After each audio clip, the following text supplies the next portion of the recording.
Hi, thank you for watching Yoga with Elia. This is Elia, and today I wanted to briefly talk about the commonplace experience of neck pain. And the reason I say commonplace experience is because all sorts of things, all sorts of dysfunctions can take place in the neck, and for that matter, in any part of the body. The neck being a part of the spine, the cervical spine, can have a multiplicity of pathologies, and so any one technique is never really going to be the best answer to every different type of pathology. But when I say commonplace experience, I really want to focus on what the Czechoslovakian physician and physiotherapist Vladimir Janda, what he founded and developed in what he called the upper cross syndrome. Now, as you can tell from the diagram, the upper cross syndrome is really just a description, it's a map of sorts of what happens to the human body within the context of the modern lifestyle. And we need to make this distinction from our ancestors and our forefathers or foremothers because the way that we spend our life now behind office desks, behind computer desks, so much time in cars, sitting in traffic, or in public transportation, or in airplanes, takes place like this, which is only compounded most recently by smartphones and handheld devices that we're always staring into like this. Okay? So the posture, the upper cross syndrome, to make it simple, really consists of two things that play into it. One is the muscles on the back of the upper body become long because you're always kind of slumped and rounded over, so they become what's called hypotonic. They become long and weak. And the muscles on the front of the body become the opposite. They become short, contracted, and weak, or hypertonic. And this affects the neck directly because if you have this posture, and especially if this posture has been perpetuated by your own living lifestyle habits for years, even decades on end, your eyes still attempt to orient by looking at the horizon. We kind of evolved to only look at the horizon because this is where our world takes place. We don't walk around staring up. We don't walk around staring down at our feet. So if we're rounded over, the eyes still attempting to orient towards the horizon put our neck into this position, which is hyperextension.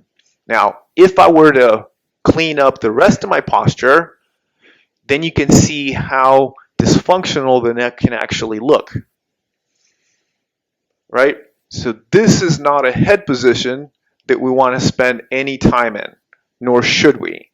And so we want to start to kind of understand what it is that we can do to the front of the body to open up all the hypertonicity and what we can do to the back of the body to start to strengthen all that long extended weakness. Because remember, when your body suffers, when your body has pain and discomfort, this starts to sap your quality of life because your brain, your nervous system also is mapped through your body, right? There is no place in your body that doesn't have nerves in it, except for your hair and your nails.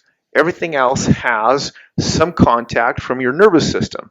So if any part of your body falls into any kind of disrepair, it takes with it our quality of life because it takes with it our neurology, it takes with it our nervous system. And fundamentally, our nervous system is biology. It relies on our circulation, it relies on how we breathe, and it relies, of course, on how much we rest and how much movement we get.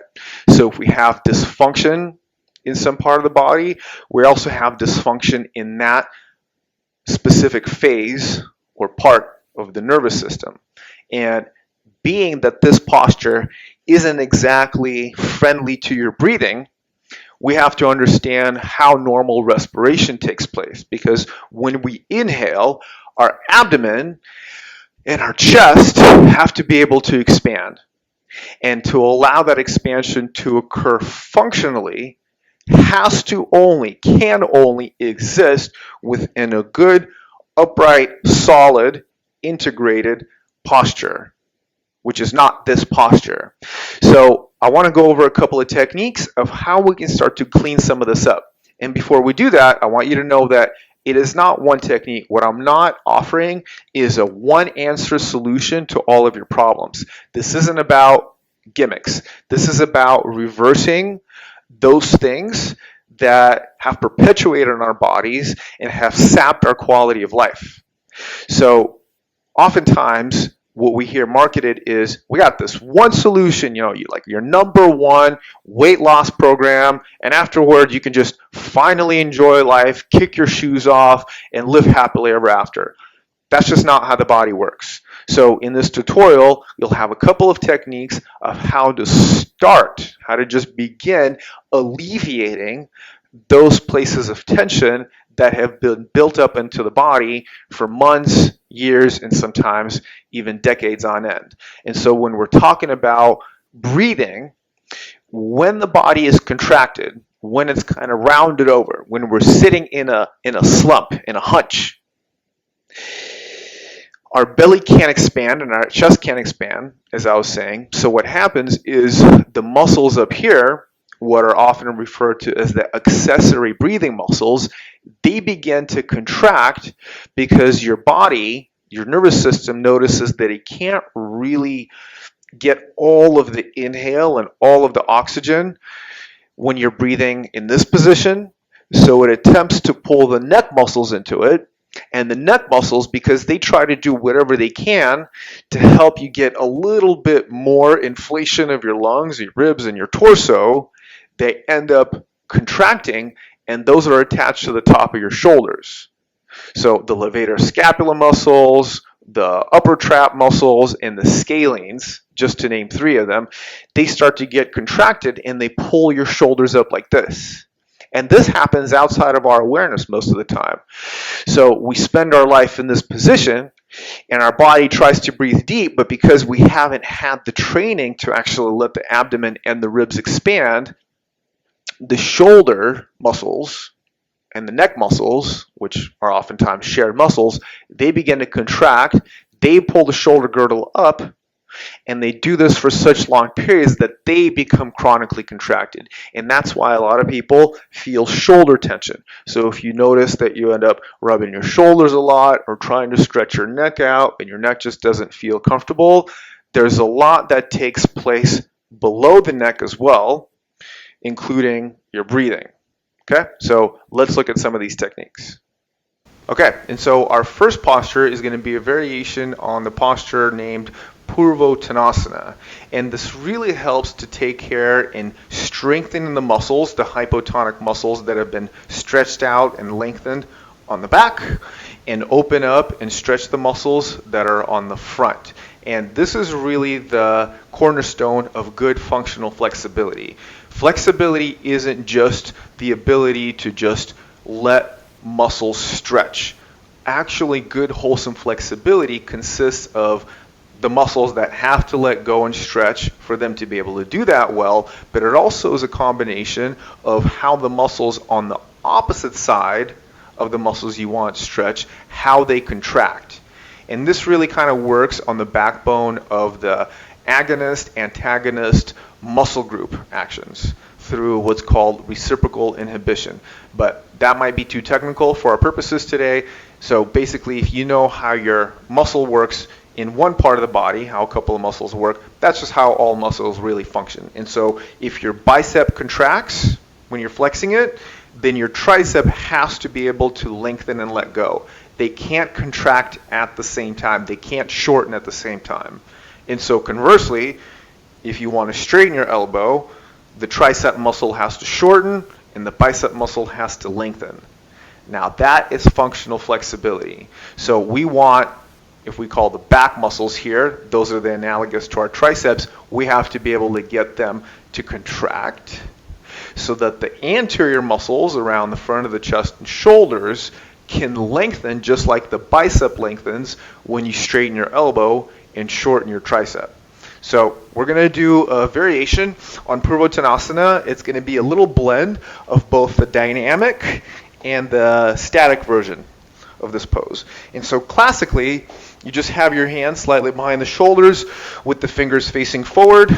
You have your legs straight out in front of you, and basically you come up and you hold this position. Okay?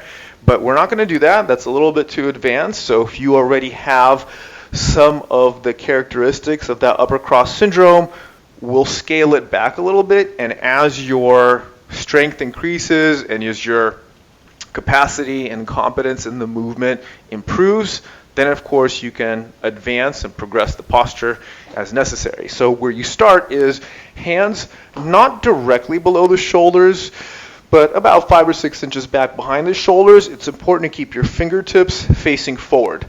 Do not turn your fingertips out, and definitely don't turn your fingertips back. You're going to have your fingertips turned forward, okay? And when you have your legs straight, you just kind of look where your knees are, mark that position, and then when you bend your knees, place your heels where your knees were. You can keep your feet hips width apart, keep your thighs hips width apart, and so you're going to inhale, and on the exhale, you're going to push up.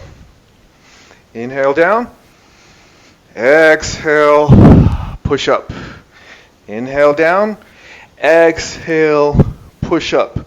Now the key thing here is every time you exhale and push up, that you really work hard to use your arms and shoulders in the manner that might not be that easy for you right now. So every time you push yourself off the ground, what you're effectively doing is you're pulling your arm back into this position, almost to the limit of this position. Now notice this is the opposite of this. So you're functionally training your entire body to be able to support this posterior, what's called extension movement through your shoulders, which opens up the chest and strengthens the muscles on the back. So that every time you lift, what you're actually also doing is you're plugging your arm straight into the ground as if you're catapulting your chest up. So every time you lift, think about pressing your arms down and really reaching the bottom of your sternum, or just think of the whole sternum, upwards. So your chest has to stand out further than your shoulders, where the upper cross syndrome is the opposite of that. The shoulders are in front of the chest. So we train it this way. So when you first get started, you do 10 of these. So you go exhale, inhale. Exhale, inhale. You do that 10 times. And on the last one, you hold it for 5 breaths. And when you hold it, I want you to actually try to keep your chin a little bit closer to your chest. You hold that for 5 breaths.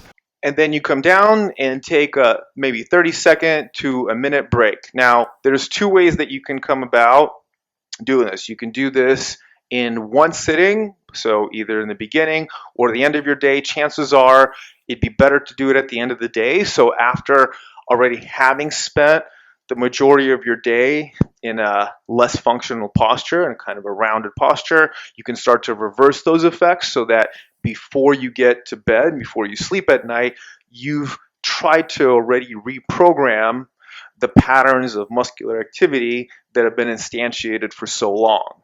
Okay, so you can do it in one sitting where, again, 4 to 5 sets of doing about 10 repetitions and then holding at the top for 5 to 10 breaths.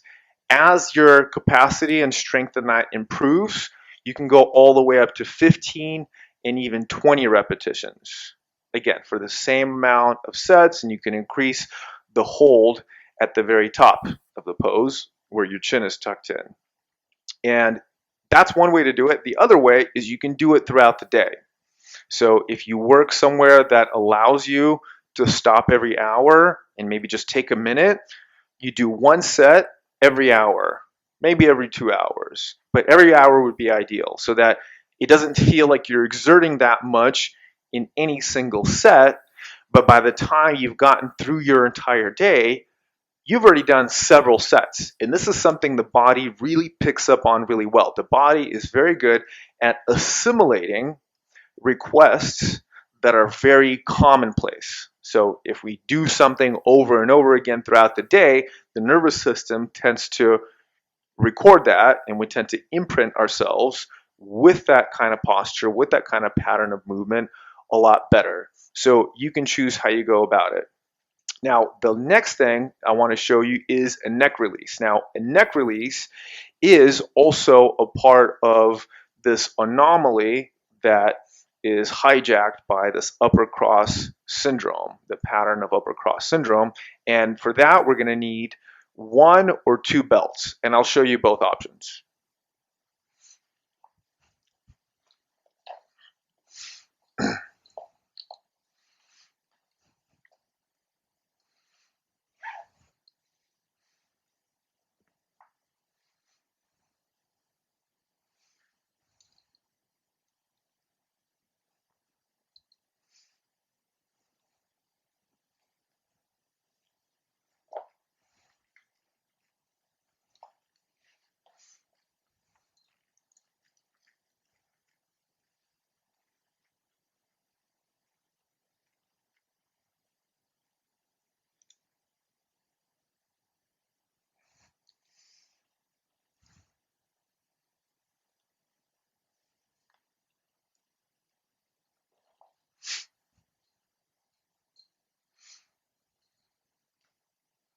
Okay, so we have 2 belts here, preferably of equal length. Now, it's fine if they're not equal length. Just make sure that the loops of the belts are of equal length. And so what you're going to do is put your belts on kind of like you're putting on a gun belt. So you're going to go from the right side of the neck to the left hip, and you're going to go from the left side of the neck to the right hip. So crosses in front. Now, when you do this, make sure that the buckles of the belts are right in the center and the tail of the belts are facing down. They're kind of pointing away from you, and you'll see why in a moment. And before we go anywhere, adjust your belt so that they're as close to your neck as possible, as close to this vertical line of your neck that you can get them. You put your hands in the opposite end of the loops, and then you're going to press down right into that angular diagonal direction of the belt with your arms. And when you push down, I want you to put in some good power into it so you can notice how the belts kind of cinch the shoulder muscles down. And so as you push down into them, if your arms end up locking out and getting too straight, you always want to reserve a little bit more pushability in the arm, so it's better to make the belt shorter. So that's where you hold the belt, you pull on the tail, and the belt will shorten. I would just suggest shorten the belts incrementally, because if they end up too short, then your arms are going to be up here and you won't really have much leverage. So you're going to push down into the belt so it kind of pulls your shoulders down. So you can do it this way. If you have 1 belt, here's what you do with 1 belt. You're going to unwrap or uncurl the belt so that there's no loop made anymore. And then you're going to take the belt right around your back. You're going to bring both ends of the belt together in the front so they match. And I want you to try to get the belts all the way up as high as you can onto your back. So basically the part of your back that's in line right here to the top of the armpits, because you can't get the belt any higher than that. So again, you even out the belt ends so they're the same. And then you walk your hands in on the belts, you throw your belts over the shoulders, and then what we want is we want to cross the belts in the back so that you end up holding the right strap with your left hand and the left strap with your right hand. So if I turn around, this is what it looks like. Okay, so either one of these belt positions work. And by the way, if you don't have a regular yoga belt, any belt will do. You can even find some rope. Some rope will even do, believe it or not. So you have to give it a nice pull. So you can give it a little pull down. So again, it pulls your shoulder blades down. The only advantage to using both belts is you can a lot easier control how close the belts are to the neck, because the closer they are to the neck, the less likely they are to slide laterally and end up right here on the end of your clavicle or right where the acromion of your shoulder blade is. So as you do that, as you pull down on the belts, your upper shoulder and neck muscles get tacked down. Might have to readjust a couple times.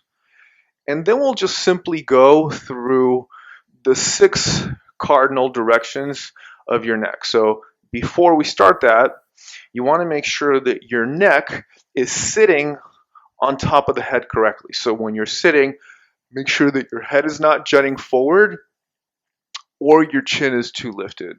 So you want to make sure that your jaw is parallel to the ground and you have a nice cervical curve in the neck. Okay? And you also want to make sure that your head isn't rotated or tilted. So what we're actually going to start with is a tilt. So you're going to begin by tilting your right ear to your right shoulder. And as you tilt your right ear to your right shoulder, push down with the right hand so that the belt that you're holding is pulling the belt on the left side down. And as you push down with your right arm, this side belt here tightens and it ends up pulling these muscles away from your neck and from your skull, which is really in keeping with what you're stretching already. And when you tilt your head to the side, again, rule out whether or not your chin is lifting or dropping or your head is rotating. So it's just a very, almost kind of mechanical tilt to the head to the side. So as you tilt your head, also make sure that you're not just trying to like slam and dump your ear onto the shoulder. It's almost as if you're jumping over your shoulder with your ear. So even though the right side of the neck is curved, you're attempting to curve it with some length. And if you can tolerate it, pull down with the belt so that this left side of the shoulder and the neck is really cinched down well. So you do that about 5 breaths on that side. Return to center, go to the left. And this time, pull down with the opposite arm, with the same side arm, the left arm, because that's attached to the right shoulder belt. And so as you give that a nice yank, try to again jump over your left shoulder with your left ear. Now, first when you start to do this, because you're going to be so almost intoxicated by getting your head tilted to the side, that you might start noticing your body tilting to the side. So a little bit of body awareness will really pay off here. Make sure that you're breathing deeply. Remember, a big part of breathing deeply is allowing your abdomen to expand on the inhale maximally and your abdomen to contract on the exhale. If your abdomen doesn't inflate, then that is technically a breathing dysfunction. And that kind of breathing dysfunction begins to, again, usurp the tension and actions from the neck that I already discussed, those accessory breathing muscles. We'll take one more exhale, then you come back to center. Now we're going to go straight into rotation. So again, keeping your head on straight, just isolating a pure rotation. You're going to turn your head straight to the right. And when you turn your head to the right, what will often happen is the left shoulder will try to come along with it. So your left shoulder will start to come forward when you're trying to really turn your neck further and further. So keep your left shoulder back, pull down on both belts a little more equally, but still it's a good idea to make sure that that left shoulder belt is tightened by pushing down with your right hand. And technically we should be able to get about 75 or 80 degrees of rotation in the neck. So that's closer to a 90-degree position. So again, if you notice that the tip of your nose is far from the line of your shoulder, keep turning your head, but make sure as you get towards the end range of your neck rotation that you're not actually collapsing your neck. Because what oftentimes happens is when we try to turn the neck to the side, because we're so interested, so involved into getting the head to turn further and further, usually that ends up contracting the right side of the neck, and you end up turning your head with a side bend. And that's actually dangerous because then that can endanger your cervical discs, and they're not big discs to begin with. We need all the care of the neck that we can get. We inhale, come back to center. Exhale, you turn your head to the left. And again, 5 breaths to 10 breaths. 10 breaths is probably better. And as you turn your head to the left, Push down with your left arm more so that the belt around the right shoulder gets cinched down better. Do not let your right shoulder carry forward with your left neck rotation. Relax your mouth, relax your jaw. Inhale, let your belly expand. Exhale, try to turn your head a little further. Notice if there's a difference between how far your head turns to the left versus the right side. And if you do notice a difference, this definitely points to a neck imbalance. If there's a difference between how far you can tilt your head one direction as opposed to the other, what we generally want to do is spend more time in the movement that is more restricted than its opposite side. Inhale, come back to center. Last point here is we're going to do flexion and extension of the neck. So you can see from the side, again, you start with a good upright head position. And then first, you're going to go into extension, which is just basically a back bend with the neck. So that's going to require you not to throw your head back. Don't ever do that. It's not about chucking the head off your body. Think more about lifting your chin, or like your bottom row of teeth, straight up to the ceiling. So that's the objective, how close you can get the chin to the ceiling. And again, challenge yourself, but don't push your neck up so much, don't push your chin up so much that it causes pain. And this is where you want to push down with both arms with equal strength. Then as you try to lift your chin up even higher, push down with your arms even further. Inhale, let your belly expand. Exhale, let your belly contract. And what this will also start to complicate, how this can get complicated, is by turning and lifting your chin up, is it's going to tempt you to go into a back bend. So make sure that your body stays sound, your body stays stable. Bring your chin back to center, and our last point is we're going to tuck the chin towards the chest. Now that does not mean lift the chest towards the chin. Keep the chest and the shoulders down. Still try to inhale, inflate your belly and your ribs, but then also bring your chin down towards the chest. Push down with both belts with equal power.